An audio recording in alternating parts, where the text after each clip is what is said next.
अस्सलाम-u-अलैकुम, मेरा नाम यासिर, आप देख रहे हैं टेक्नो ट्राई। दोस्तों, Xiaomi यहाँ पर लेकर आ गया है अपना नया फ़ोन जो कि Huawei P30 Pro, और आज हम इस वीडियो में इसी Huawei P30 Pro फ़ोन के बारे में बात करने वाले हैं और जानने वाले हैं क्या है इसके स्पेक्स और कैसे फ़ोन का डिज़ाइन और क्या होने वाली है इसकी प्राइस और क्या ये फ़ोन आपको ख़रीदना चाहिए या नहीं। मैं आपको दूंगा अपना ओपिनियन इस फ़ोन के बारे में कि ये फ़ोन मुझे कैसा लगा। तो देखते रहिए इस वीडियो को और हम स्टार्ट करते हैं बिना किसी देरी के। Drop it. हम शुरुआत करना Huawei P30 Pro के डिज़ाइन से शुरुआत करते हैं। तो अगर मैं यहाँ पर Huawei P30 के डिज़ाइन की बात करूँ ना, तो आपको यहाँ पर ऊपर एक छोटी सी वाटर ड्रॉप नॉच देखने को मिल जाती है और बाकी पूरा आपको बेजल लेस देखने को मिल जाती हैं साइडें, और नीचे छोटी सी बिल्कुल छोटी सी चिन देखने को मिल जाती है। अब ये जो वाटर ड्रॉप वाला जो नॉच का जो फैशन है ना, वो आजकल बहुत ज़्यादा हो गया है।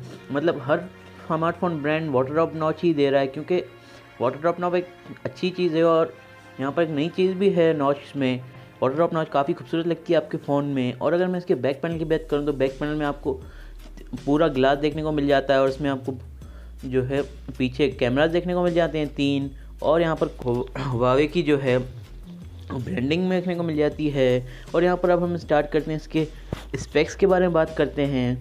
तो अगर मैं स्पेक्स के बारे में बात करूँ तो इसमें आपको Android 9 Pie देखने को मिलेगा और इसमें आपको EMUI 8.1 देखने को मिलेगी और इसका वेट होगा 192 ग्राम होगा। और इसमें आपको ड्यूअल सिम सपोर्ट देखने को मिलेगी, नैनो ड्यूअल सिम देखने को मिलेगी, और इसमें आपको बहुत सारे कलर्स देखने को मिलने वाले हैं, जिसमें से एक ओरारू होने वाला है। अभी ओरारू कौन सा कलर है इसके बारे में मुझे नहीं पता। जो अगला जो कलर होने वाला है इसमें एम्बर सनराइज़ होने वाला है, ब्रीथिंग क्रिस्टल होने वाला है, और ब्लैक और पर्ल वाइट होने वाला है। और इसमें 4G का सपोर्ट होगा। और यहाँ पर आपको जो है इसमें कॉर्टेक्स 2.6 गीगाहर्ट्ज़ का GPU देखने को मिल जाएगा और हाई सिलिकॉन किरण 98.7 नैनोमीटर की चिप देखने को मिल जाएगी। और इसमें आपको माली G76 MP10 का GPU देखने को मिल जाएगा। और आपको इसकी जो स्क्रीन साइज़ होगी वो 6.47 इंचज़ होगी। और अगर मैं इसकी स्क्रीन रेजोल्यूशन की बात करूँ तो यहाँ पर आपको फुल HD प्लस देखने को मिल जाती है। अब यहाँ पर जो है इसकी बिल्ट इन मेमोरी की बात करूँ तो इसमें आपको 128 GB, 256 GB और 512 GB देखने को बिल्ट इन मेमोरी देखने को मिल जाएगी। और इसमें 6 GB और 8 GB आपको रैम देखने को मिलेगा। मतलब रैम और मेमोरी जो है यहाँ पर वो Huawei ने काफ़ी अच्छी दी है। तो ये चीज़ मुझे अच्छी लगी। और Huawei को यार मुझे बस एक चीज़ अच्छी लगी कि Huawei के यहाँ पर फुल HD नहीं बल्कि 4K का सपोर्ट देना चाहिए था, क्योंकि इस प्राइस रेंज में जिस प्राइस रेंज का ये फ़ोन है इसमें आपको बाकी कंपेटिटर्स 4K का सपोर्ट देते हैं। और अगर मैं इसमें आपको बात करूँ तो इसमें आप मेमोरी कार्ड भी यूज़ कर सकते हैं, मगर उसके लिए आपको डेडिकेटेड स्लॉट नहीं दिया जाएगा। उसके लिए आपको सिम 2 वाले स्लॉट में डालना पड़ेगा। यहाँ तो आप 2 सिम्स डाल सकते हैं, यहाँ पर एक सिम एक मेमोरी कार्ड डाल सकते हैं। और इसमें आपको बैक में ट्रिपल रेयर कैमरा सेटअप देखने को मिल जाता है, जिसमें से पहला सेंसर जो होगा वो क्वाड कैमरा होगा 40 मेगापिक्सल f1.6 अपर्चर के साथ 27 मिलीमीटर वाला 7 मिलीमीटर वाइड एंगल लेंस होगा। और दूसरा यहाँ पर और wide angle 1.7 PDF optical image stabilization भी होगी उसमें। और प्लस में आपको यहाँ पर 20 मेगापिक्सल का f2.2 16 mm का अल्ट्रा वाइड 2.7 PDF प्लस प्रोस्कोप देखने को मिल जाएगा, प्री स्कोप देखने को मिल जाएगा। और यहाँ पर तीसरा जो सेंसर होगा वो 8 मेगापिक्सल का f3.4 अपर्चर के साथ 125 mm का टेलीफोटो लेंस होगा।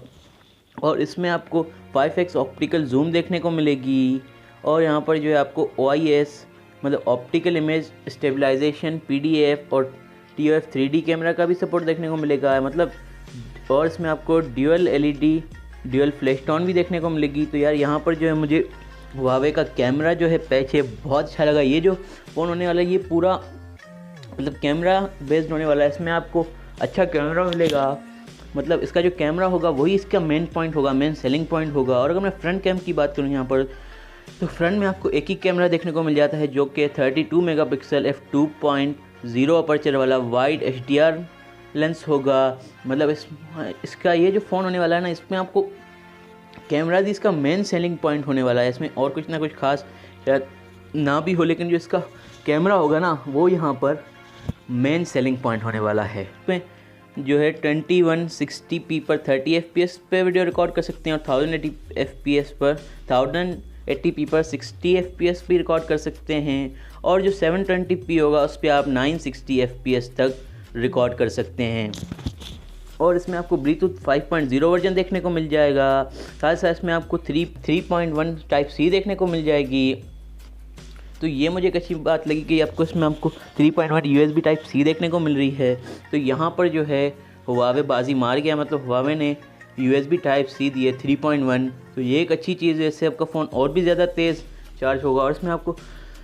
और इसमें आपको फेस आईडी देखने को मिल जाती है, अंडर डिस्प्ले फिंगरप्रिंट देखने को मिल जाता है, मतलब इसका जो फिंगरप्रिंट होगा वो अंडर डिस्प्ले होगा। तो ये एक अच्छी चीज़ है। तो यहाँ पर जो है अंडर डिस्प्ले जो फिंगरप्रिंट है ये एक अच्छी चीज़ है। उसमें Huawei ने 3.5 mm का ऑडियो जैक भी दिया है, वो नहीं निकाला है। तो ये भी एक अच्छी चीज़ लगी मुझे यहाँ पर। और अगर मैं बात करूँ तो ये आपका IP68 dust and water resistant होगा, जो 2 मिनट से 30 मिनट तक आप इसको पानी में रख सकते हैं। और इसमें आपको एक्टिव नॉइज़ कैंसिलेशन देखने को मिलेगी विद डेडिकेटेड माइक। और इसमें आपको पॉलीमर की नॉन रिमूवेबल 4200 mAh की बैटरी देखने को मिलेगी विथ फास्ट चार्जिंग 40 वाट्स, जो कि आपकी 70% से 30 मिनट्स में कर देगी। और इसमें आपको वायरलेस चार्जिंग भी देखने को मिलेगा, 15 वाट्स का power bank reverse chargeless charging देखने को मिलेगी। मतलब जैसा कि आपको सैमसंग गैलेक्सी S10 में देखने को मिलता है कि यहाँ पर जो चार्जिंग है वो आप रिवर्स करती है, पावर बैंक का भी काम करती है। मतलब इसके ऊपर आप अपना कोई भी फ़ोन रख दें जिसमें वायरलेस चार्जिंग का सपोर्ट हो, तो वो आपका जो फ़ोन है इसकी चार्जिंग को रिवर्स करेगा और आपका फ़ोन वायरलेसली चार्ज होगा। तो ये एक अच्छी बात लगी मुझे। पर लेकिन इस वायरलेस चार्जिंग से रिवर्सिबल वायरलेस चार्ज से कितना कुछ खास फ़र्क नहीं पड़ता है। यहाँ पर जो Huawei है उसको एक मेमोरी कार्ड का स्लॉट अलग से देना चाहिए था, और यहाँ पर जो है Huawei को 4K का सपोर्ट देना चाहिए था। तो ये 2 चीज़ें मुझे बहुत बुरी लगी, लेकिन बाकी जो फ़ोन है मुझे काफ़ी अच्छा लगा। और अब जो इसकी प्राइस है वो अभी तक पाकिस्तान में लॉन्च नहीं हुआ है। जो इसकी प्राइस है वो जब पाकिस्तान में लॉन्च होगा तो इसकी प्राइस तकरीबन 1.5 लाख तक की होगी, तकरीबन 1.5 लाख के अंदर होगी। और जो जितनी इससे Huawei ने इसकी प्राइस रखी है 1.5 लाख के अंदर, मतलब इसकी जो प्राइस हो सकती है वो एक्सपेक्टेड प्राइस वक्त 1,42,000 की जा रही है। तो ये 1.5 लाख तक जा सकती है। मतलब जितनी Huawei ने इसकी प्राइस रखी है उस हिसाब से Huawei को 4K का सपोर्ट देना चाहिए था, और यहाँ पर जो है एक डेडिकेटेड स्लॉट भी देना चाहिए था मेमोरी कार्ड के लिए। बाकी ये फ़ोन मुझे अच्छा लगा, मतलब बाकी चीज़ें इस फ़ोन में कमाल हैं, बस 4K का सपोर्ट ज़रूर होना चाहिए था, क्योंकि हम जितनी प्राइस दे रहे हैं 4K का सपोर्ट इसको Huawei को यहाँ पर देना चाहिए था। तो बस भैया आज के लिए वीडियो में इतना ही। अगर आपको वीडियो पसंद है तो वीडियो को लाइक कीजिए, शेयर कीजिए, और अगर आपको कोई सवाल हो तो आप नीचे कमेंट कर दीजिए। और अगर चैनल पर नए हैं और आपने अभी तक चैनल को सब्सक्राइब नहीं किया तो चैनल कर दीजिए सब्सक्राइब, और बेल आइकन को कर दीजिए प्रेस, ताकि आप अपनी आने वाली वीडियो देखें सबसे पहले। तो मैं आज सिर्फ आपसे अलविदा लेता हूँ। अब आपसे मिलोगे अगली वीडियो में। अपना ख्याल रखिएगा, तब तक के लिए अल्लाह हाफिज़।